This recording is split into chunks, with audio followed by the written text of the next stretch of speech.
100 வருஷத்துக்கு முன்னாடியே வகுப்பு வாரி பிரதிநிதித்துவம் வேணும்னு கேட்டவர்.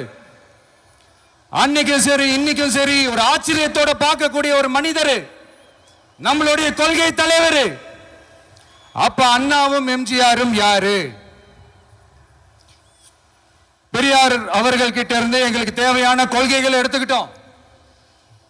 அவரை ஃபாலோ பண்ற, அவரை வழிகாட்டி ஏத்துக்கிட்ட அண்ணா அவர்கள் கிட்ட இருந்தோம், எம்ஜிஆர் அவர்கள் கிட்ட இருந்தோம் தேர்தல் அணுகுமுறையை எடுத்துக்கிட்டோம். அண்ணாவும் எம்ஜிஆரும் தமிழ்நாட்டோட சொத்து. அவங்கள பயன்படுத்துறதை பத்தி யாரும் இங்க கம்ப்ளைண்ட்லாம் பண்ண முடியாது.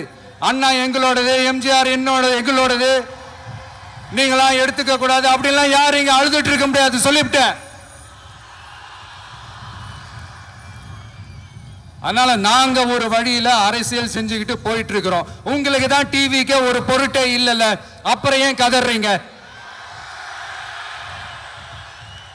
அப்புறம் ஆளாளுக்கு அங்க போயிட்டு இங்க போயிட்டு புலம்பி தள்ளிக்கிட்டு இருக்கிறீங்க.